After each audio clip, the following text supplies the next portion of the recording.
मैं डॉक्टर जे एस रंधावा, जयपुर का होम्योपैथ। इस वीडियो के अंदर हम लोग कैपिलरी ब्रोंकाइटिस, जिसे ब्रोंको निमोनिया कहते हैं, उसके बारे में जानने की कोशिश करेंगे।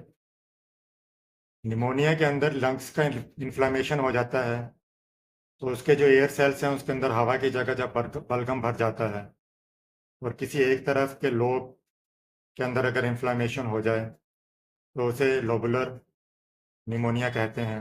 लोबर निमोनिया भी इसमें एक अलग तरह की प्रकार है।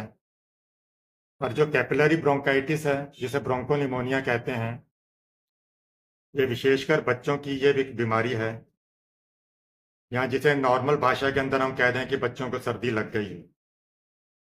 इसके जो लक्षण हैं, पहले बच्चे को सामान्य सर्दी होकर बुखार आता है और कभी कभी उसे ठंडक महसूस होती है, शिवरिंग हो सकती है, कंपकंपाहट हो सकती है। बुखार 102 104 डिग्री तक इसमें रहता है।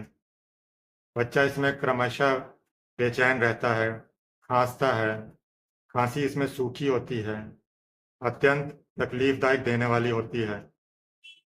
जल्दी जल्दी वो सांस लेता और छोड़ता है, बहुत जल्दी हाँफ जाता है, गले में गड़गड़ाहटता है और छाती पर हाथ रखकर देखने पर गड़गड़ाहट और ये खिंचाव की जो अवस्था है वो बहुत जल्दी मालूम हो जाती है। इसके जो उपसर्ग अर्थात ज्वर है, बुखार है, खांसी, बेचैनी रात में ज़्यादा बढ़ जाती है। बच्चा जब खांसता है उस समय उसकी आंखें लाल हो जाती हैं। खांसते खांसते कभी कभी वो वोमिटिंग भी कर देता है। वोमिटिंग होने के साथ में बलगम निकल जाता है तो उसे कुछ आराम आता है। बहुत सारे बच्चों को खांसने पर बलगम निकलता है तो वो उसे कई बार निगल भी जाता है।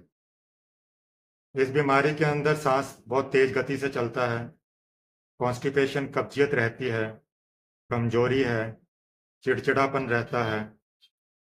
बीमारी जब पुरानी हो जाए तो कई बार कन्वल्जन्स, अकड़न भी इसमें दिखाई देते हैं। छोटी माता के बाद में हुपिंग कफ के बाद में भी ये कई बार बीमारी प्रकट हो जाती है। इसमें जो केस की तरह के जो सूक्ष्म श्वास नलियां हैं उन पर यह मोस्टली आक्रमण करता है।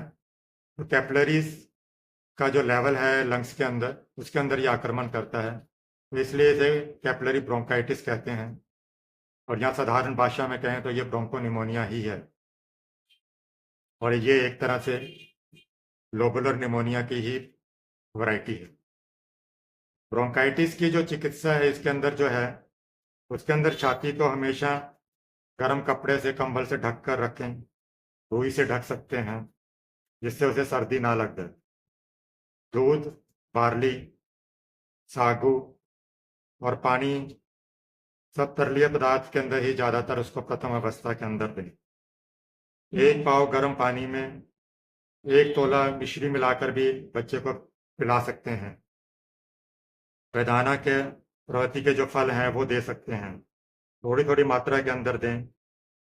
और गर्म दूध ही इसमें प्राय प्रधान है।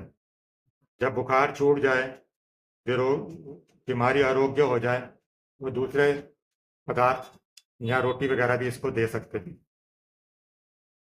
जो ब्रोंको निमोनिया है उसके अंदर कौन कौन सी मेडिसिन काम करेंगी, इसमें एमोन कॉस्टिकम है, एमोनियम म्यूर है, एंटीमटार्ड है, आर्सेनिक है, आर्स आयोड है, एंटीमार्स है, ब्राइटा कार्ब है, चैलिडोनियम है, ग्रिंडेलिया है, हिपरसल्फ है, इपीकॉक है, एसिड फास है, सिचुला है, एरिबिंथस है। ब्रोंकोनिमोनिया या कैपिलरी ब्रोंकाइटिस के अंदर जो होम्योपैथिक मेडिसिन हैं वो इस प्रकार से हैं। इसके अंदर एमोन म्यूर ये 30 पोटेंसी में लेते हैं। इसमें जो लेरिंक्स है उसमें जलन होती है, स्वर भंग हो जाता है, सूखी दम घुटने वाली खांसी होती है, चित्त होकर या दाहिनी करवट पर सोने पर तकलीफ बढ़ जाती है, छाती में सुई गड़ने जैसा दर्द होता है, तीसरे पहर कुछ ढीली हो जाती है खांसी, गले में घड़घड़ाहट रहती है, बहुत ज़्यादा परिणाम में बलगम निकलती है, छाती में छोटी सी जगह पर जलन महसूस होती है, छाती भारी मालूम होती है और गले में एक तरह का जो पदार्थ है ऊपर की ओर चढ़ता रहता है। एमोन कास्टिकम ये 30 और 200 में ले सकते हैं। इसमें सांस लेने और छोड़ने में बहुत ज़्यादा तकलीफ होती है, सांस नली के अंदर स्पाज्म हो सकता है, जिससे सांस मानो बंद सी ही हो गई हो। रोगी जब सांस छोड़ता है तो वो डब डब डबडाने लगता है, गल नली के अंदर दर्द होता है, जो उपजीवा है युगला है उसके अंदर बलगम चिपक जाता है, बहुत ज़्यादा परिणाम में कफ निकलता है। आर्स आयोट 30 ये एपिडेमिक इन्फ्लुएंजा के बाद में बच्चों में ब्रोंकोनिमोनिया में जो दम अटकने वाली जब सूखी खांसी हो, नाक चिपक जाती हो, इसमें भी स्वर भंग है, बेचैनी है, बलगम पहले पतला आता है बाद में गाढ़ा निकलता है, अंत में हाफनी की तरह खिंचाव रहता है। एंटीमार्स इसमें सांस लेने में बहुत तकलीफ है, खांसी रोगी को जो हाफना है वो बढ़ जाता है, सांस में तकलीफ होती है, बहुत ज़्यादा कमजोरी रहती है। एंटीम के अंदर जो सर्दी के लक्षण हैं और जो आर्सेनिक के अंदर जो बेचैनी है वो इसके अंदर दोनों दिखाई देती हैं। ये कैट्रल निमोनिया के अंदर बहुत अच्छा कार्य करती है। चैलिडोनियम जो है 30 या 6 पोटेंसी में ले सकते हैं। इसमें बच्चों को जो ब्रोंको निमोनिया है और जो निमोनिया की अधिक अवस्थाएं हैं उसके अंदर भी ये लाभदायक है। इसमें खांसी खूब ढीली होती है, गले के अंदर गड़गड़ाहट की आवाज़ आती है, लेकिन इतनी ढीली होने पर भी सहज से बलगम नहीं निकलता। इस बीमारी में यदि रोगी का लिवर का भी दोष मिले और दाहिने कंधे की तरफ दर्द बढ़ता हो और दर्द ये बीमारी बहुत पुरानी हो तो चैलिडोनियम लाभ करती है। ग्रिंडेलिया 30 के अंदर इसमें रोगी सोता सोता एकाएक चौंक पड़ता है, उसे ऐसा लगता है कि जैसे उसका सांस रुक गया हो, सांस छोड़ने के लिए या गड़गड़ाने के लिए लेटे रहने पर सांस छोड़ नहीं सकता। ब्रोंकोरिया भी इसमें होता है और लसदार बलगम या ढेले की तरह सफ़ेद बलगम इसमें निकलता है। छाती की परीक्षा करने पर सिपलेंट रेल्स सुनाई देते हैं, हार्ट है वो कमज़ोर हो जाता है। ईपर सेल्फ 30 के अंदर 200 के अंदर इसके अंदर बहुत अच्छी दवा है। इसमें रोगी को हवा बिल्कुल भी सहन नहीं होती, शरीर में थोड़ी सी भी हवा लगने पर वह बीमार हो जाता है। ब्रोंकोनिमोनिया या निमोनिया के अंदर ये एंटीमटाड की तरह ही इसमें गला गड़गड़ाता है, छाती में साए साए की आवाज़ होती है, खांसी बिल्कुल ढीली रहती है और बहुत ज़्यादा खांसने पर थोड़ा सा बलगम निकलता है। खांसी में दम से पसीना निकलकर बुखार थोड़ा आ जाता है।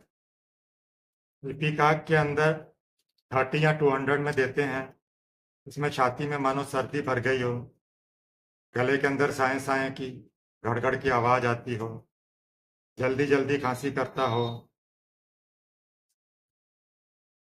बलगम सहज ना निकलता हो, नोजिया वोमिटिंग की इसमें प्रॉब्लम हो। छाती की परीक्षा करने के अंदर इसमें बबलिंग रेल्स व्हीजिंग साउंड सुनाई देता हो, बच्चा खांसते खांसते थक जाता है, चेहरा नीला साइनोसिस हो जाता है, वॉमिटिंग करता है और वॉमिटिंग के साथ में कई बार बलगम के थक्के भी निकलने शुरू हो जाते हैं और उसे कुछ राहत महसूस होती है। लाइकोपोडियम 30-200 में देते हैं जब दाहिने फेफड़े के अंदर रोग का आक्रमण अधिक हो। छाती में जब परीक्षा करते हैं तो खूब जोर से गड़गड़ की आवाज़ आती है, बहुत ज़्यादा परिणाम के अंदर पीले रंग का गाढ़ा बलगम निकलता है, बुखार रहने पर शाम को 4 बजे बढ़ जाता है। इसमें कब्जियत रहती है, पेट फूला रहता है, गैस बनती है। एसिड फॉस 30 और 200 के अंदर तब लाभदायक है जब ये शाम के बाद ही खांसी बढ़ने लगती है। बलगम पीप मिला पीले रंग का हो, स्टेनम की तरह इसमें भी नमकीन स्वाद लगता है। सर्दी वो सहन नहीं कर सकता, थोड़ी सी भी ठंड में उसे सर्दी लग जाती है, हमेशा ही गर्म कपड़े पहनकर रखता है। सिक्यूला 6 के अंदर जब खांसी ढीली हो, गला खूब गड़गड़ करता हो, बहुत ज्यादा परिणाम में बलगम निकलता है, ये उसके विशेष लक्षण हैं। सुबह के वक्त खांसी खूब ढीली होती है और इतने से ही रोगी थक जाता है, लेकिन शाम को सूखी खांसी आती है और इससे तकलीफ नहीं होती, खांसते खांसते पेशाब भी हो सकता है। ये बूढ़ों के अंदर क्रोनिक ब्रोंकाइटिस ब्रोंकोनिमोनिया की उत्तम दवा है। जो भी दवा बताई गई हैं वे अपनी मर्जी से मत लें, योग्य चिकित्सक की सलाह पर ही लें। That's all.